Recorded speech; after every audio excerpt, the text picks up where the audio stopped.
राम राम मित्रों, कैसे हैं। तो आज हम लोग अपनी ज्योतिष की चर्चा को आगे बढ़ाते हैं और कर्क लग्न की बात करते हैं। कर्क लग्न में हम धन भाव को कैसे फलित कर सकते हैं, कर्क लग्न में धनवान होने के क्या योग हैं, इन सब की आइए हम लोग विस्तार से चर्चा करते हैं। देखिए, जीवन में ऐसा कोई मनुष्य नहीं है, ऐसा कोई प्राणी नहीं है जिसके जीवन में समस्याएं ना हो। ज्योतिष उन समस्याओं की पहचान करता है और उन समस्याओं की पहचान करने के साथ साथ आप उनसे कैसे मुक्त हो सकते हैं उसके उपाय बताता है। देखिए, हमारी जो व्यवस्था है उस व्यवस्था में सुख और धन की बड़ी महत्ता है। मैं ये मानता हूँ कि धन सब कुछ नहीं होता आदमी के जीवन में, लेकिन धन बहुत कुछ होता है। इसीलिए हमने अपने चर्चा में सबसे पहले वार्षिक राशिफल कि जो एक फ्रेमवर्क होता है साल का, उसके बाद सुख भाव, और उसके बाद हमने कुछ दिन तक विराम लिया क्योंकि मुझे स्वाध्याय भी करना होता है और भी बहुत सी जिम्मेदारियां हैं। लेकिन मेरे शुभचिंतकों ने कहा कि आप आगे भी अपनी चर्चा को आगे बढ़ाइए, तो मैं बहुत ही सामान्य सा अपना वीडियो बनाता हूँ। तो लोगों ने कहा कि बहुत ही बेसिक कॉमन प्रॉब्लम को लेके वीडियो बनाइए, तो हमने कहा कि धन भाव। इसके बाद जो वीडियो बनेगा वो आप जुड़े रहिए, वो वीडियो हम राजयोग कारक पे बनाएंगे या वो वीडियो मानसिक शांति पे बनाएंगे। क्योंकि कभी कभी ऐसा होता है कि आपके जीवन में सब कुछ हो, सुख हो, धन हो, परिवार हो, लेकिन आप मेंटल पीस ही नहीं पा रहे हैं, आप उनका उपभोग ही नहीं कर पा रहे हैं। तो उन्हें कैसे दूर करें, ये इस सीरीज के ख़त्म होने के बाद मैं बनाऊंगा। और साथ ही साथ हमारे चैनल को लाइक कर लीजिए, सब्सक्राइब कर लीजिए, और साथ ही साथ अगर आपकी कोई समस्या है तो उसे कमेंट सेक्शन में ज़रूर लिख दीजिए। तो आइए हम अपनी चर्चा शुरू करते हैं। तो यहाँ पे आसमानी रंग का मैग्नेट जहाँ पे रखा हुआ है, आपकी स्क्रीन पे कुंडली खुली हुई है और आसमानी रंग का मैग्नेट यहाँ रखा हुआ है। अगर आपकी कुंडली में इस जगह पे 4 नंबर लिखा हुआ है, 4 नंबर लिखा हुआ है, तो इसका मतलब आप कर्क लग्न की कुंडली है आपकी। और अगर कर्क लग्न की कुंडली है तो इसका मतलब यह है कि आपके लग्न के स्वामी हुए चंद्रमा। चंद्रमा एक सौम्य ग्रह होता है, उसी तरह आपका गुण होगा, उसी तरह का आपका व्यवहार होगा। चंद्रमा मन का कारक है, चंद्रमा मन सो जाता, तो अगर आपकी चंद्रमा की स्थिति शुभ होगी तो आपके मन की स्थिति शुभ होगी। और ये बात लगभग सभी के लिए अप्लीकेबल है। और दूसरी बात है, चंद्रमा 15 दिन घटता है और 15 दिन बढ़ता है, जैसा आप जानते हैं अमावस और पूर्णिमा। तो उसी तरह से चंद्रमा के घटने बढ़ने से जब ब्रह्मांड में उसकी ताकत क्षीण होती है या उसकी ताकत बढ़ती है, उसी तरह से आपके मन की स्थिति होती है।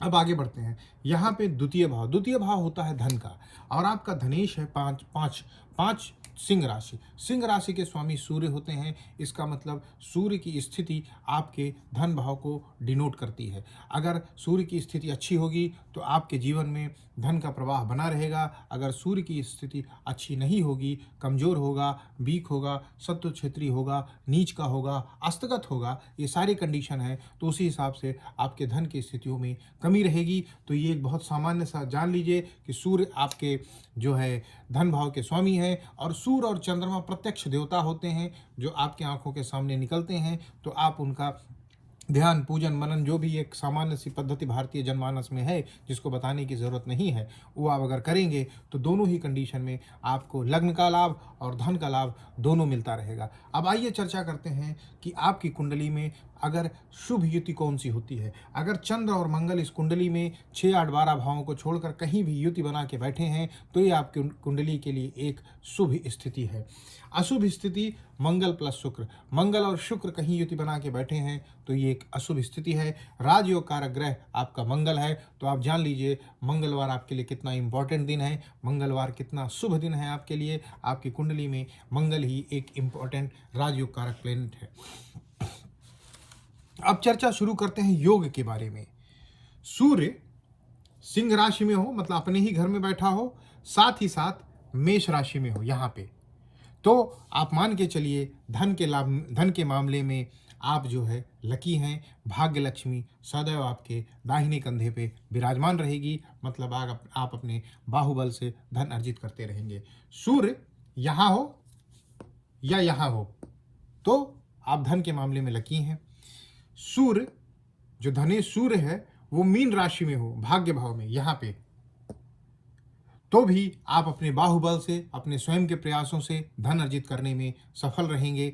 और साथ ही साथ सूर्य यहाँ पे हो और इस भाव का स्वामी जो गुरु होता है बृहस्पति, वो यहाँ पे हो, अगर वो स्थान परिवर्तन करके बैठे हैं तो भी आपके जीवन में धन का आवागमन निर्बाध रूप से बना रहेगा। कर्क लग्न में सूर्य शुक्र के घर में, शुक्र का घर हुआ ये और ये, मतलब धनेश जो है सूर्य या तो चतुर्थ भाव में हो या तो एकादश भाव में हो, और सूर्य और शुक्र सूर्य के घर में हो, मतलब चतुर्थ भाव का स्वामी और एकादश भाव का स्वामी और द्वितीय भाव का स्वामी, इनमें परस्पर इंटरचेंज ऑफ हाउस हो, मतलब शुक्र यहाँ हो और सूर्य यहाँ हो या यहाँ हो, तो भी आपके जीवन में आपके प्रयासों से आपको जो है धन संपदा मिलती रहेगी। मंगल केंद्र या त्रिकोण में हो, मंगल राजयोग कारक ग्रह है, केंद्र में त्रिकोण में हो, 1 2 3 यहाँ और यहाँ, तो भी आपके लिए धन की स्थितियां सहज रहेंगी। फिर से सुन लीजिए, मंगल यहाँ हो, यहाँ हो, यहाँ हो, प्लस यहाँ हो या यहाँ हो, तो भी धन की स्थिति आपकी चलती रहेगी। गुरु और चंद्रमा की युति हो, साथ ही गुरु एवं मंगल साथ हो, गुरु और चंद्रमा साथ हो या गुरु और मंगल साथ हो, तो भी आपको धन की स्थिति अच्छी रहेगी, आपको पैतृक धन संपदा प्राप्त होगी। तो गुरु आपके हैं इस भाव के स्वामी प्लस भाग्य भाव के स्वामी, और मंगल आपके इस भाव के स्वामी हैं, मतलब दशम भाव के स्वामी, और आपके पंचम भाव के स्वामी हैं। तो इसका मतलब यह है भाग्येश प्लस पंचमेश, भाग्येश गुरु हुआ, पंचमेश मंगल हुआ, भाग्येश और प्लस दशमेश, ये एक अच्छा कॉम्बिनेशन होता है और आप अपने प्रयासों से धन अर्जित करने में सफल रहेंगे।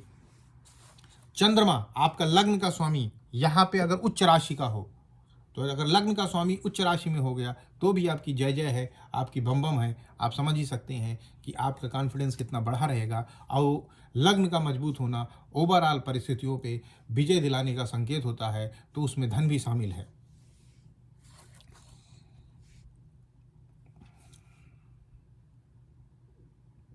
इसके अलावा शुक्र जो इस भाव का स्वामी है और इस भाव का स्वामी है, अगर वो मीन राशि में हो उच्च का होके, एक कंडीशन ये भी है, शुक्र मीन राशि में उच्च का हो, साथ ही साथ चंद्रमा वृष राशि में हो, तो ये करोड़पति योग होता है।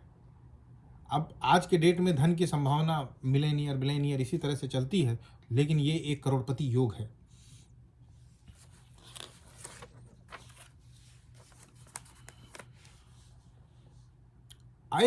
एक अद्भुत योग है जो पहले चलता था, अगर धनेश सूर्य अष्टम में हो, ठीक है, और चंद्रमा उसे कहीं से भी बैठ के देखता हो, तो कहते हैं आपको गड़े हुए धन की प्राप्ति होती है। पहले के लोग, बैंक का सिस्टम नहीं था तो अपने धन को गाड़ देते थे, सोने और चांदी के रूप में करके उसे जो है असरफी के रूप में बना के मटके उटके में रख के गाड़ देते थे, और गड़े हुए धन की प्राप्ति मतलब बड़ा शुभ माना जाता था। तो अगर आपका धनेश सूर्य अष्टम में हो और चंद्रमा उसे या तो यहाँ से बैठ के देखेगा, क्योंकि चंद्रमा की एक ही दृष्टि होती है, और दोनों आमने सामने हो, लग्नेश चंद्रमा आमने सामने हो, तो इससे ये एक योग होता है जिसमें कहते हैं कि गड़े धन की प्राप्ति होती है। अब ये कितना सही है, अगर किसी को मिला हो और उसकी कुंडली में योग हो तो कृपया कमेंट करके बताइएगा। अगर शुक्र और बुध यहाँ पे 12वें भाव का स्वामी हुआ, बुध मिथुन राशि हुई, इसके अलावा छठा भाव है ये तृतीय भाव का स्वामी और 12वें भाव का स्वामी यहाँ हो, प्लस शुक्र ये चतुर्थ भाव का स्वामी और एकादश भाव का स्वामी 12वें भाव में हो, तो शुक्र की अंतर्दशा और प्रत्यंतर दशा और महादशा में व्यक्ति को अनायास धन की प्राप्ति होती है। अब आप अपनी कुंडली में मिला लीजिए इसमें से कितने योगायोग हैं जो आपकी कुंडली में घटित होते हैं, और कितने इस योगायोग के जरिए आपकी कुंडली में धन की प्राप्ति होती है कि नहीं होती है। अब आप समझ लीजिए कि ये सारे योगायोग तो एक बात हो गई, लेकिन एक चीज़ भी मान के चलिए, कर्म एक बड़ी चीज़ होती है, और गोस्वामी तुलसीदास जी ने लिखा है रामचरितमानस में, कर्म प्रधान विश्व करी राखा, जो जसि करें तो तस्य फल चाखा। मतलब ये जीवन जो है, ये पृथ्वी जो है कर्म प्रधान है, जैसा आप कर्म करेंगे वैसा ही आपको फल की प्राप्ति होगी। अब आपकी कुंडली में धन के मार्ग में बहुत बाधा है, आपको रुक रुक के धन प्राप्ति होती है, आपको अल्प धन की प्राप्ति होती है, तो आप क्या कर सकते हैं? कर्म कर सकते हैं। और कर्म कर सकते हैं, तो कर्म कर सकते हैं, उसके बाद भी आपको दिक्कत हो रही है, तो उसके लिए ज्योतिष आपका उपाय है। मैं आपको कुछ ऐसे उपाय बताता हूँ जो अनुभवजनित हैं और जो श्योर शाट है, काम करते हैं। तो आपका धनेश हुआ सूर्य और आपका लग्नेश हुआ चंद्रमा। तो धनेश सूर्य की पूजा अर्चना आराधना, सूर्याष्टक का पाठ, आदित्य हृदय स्तोत्र का पाठ, सूर्य मंत्र का जप आपके धन भाव में वृद्धि करेगा। साथ ही साथ चंद्रमा, आप लग्न को शामिल कर लीजिए क्योंकि आप एक सौम्य व्यक्तित्व के मालिक हैं। पूर्णिमा का व्रत, चंद्रशेखर अष्टक का पाठ,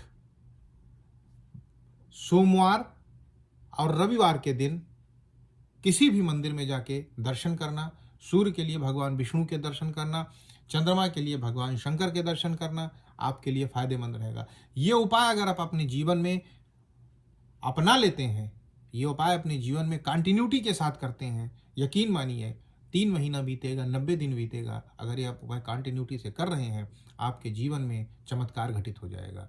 कोई आपको रोक नहीं पाएगा धन कमाने से, और धन की प्राप्ति में जितनी भी बाधा हैं वो सारी दूर हो जाएंगी। इसके अलावा अगर आप करना चाहते हैं तो सूर्य के लिए जो गायत्री मंत्र है, जो परमात्मा से ये प्रार्थना करता है कि परमात्मा हमारी प्रवृत्ति को सद्मार्ग में लगाएं, सद्बुद्धि दें। अगर आप गायत्री मंत्र का भी जप कर सकें, उसका श्रवण कर सकें, उसका मनन कर सकें, ज़्यादा नहीं कर सकते हैं तो हर सुबह सिर्फ 5 बार गायत्री मंत्र का उच्चारण करें। आप देखेंगे आपके जीवन में इन सारे उपायों के करने के साथ साथ अगर गायत्री मंत्र भी ऐड करते हैं तो हर चीज़ की जो एक एक्सेलरेशन होती है, वो स्पीड अप होती है, वो बढ़ जाएगी और आपके जीवन में धन आना सुगम हो जाएगा। तो ये हुआ कर्क लग्न। इसके बाद हम दूसरा वीडियो ऐड करेंगे। आपकी अगर कोई समस्या है तो प्लीज़ अपने कमेंट सेक्शन में ज़रूर बताइए। चैनल को लाइक कर लीजिए, सब्सक्राइब कर लीजिए और जय श्री राम।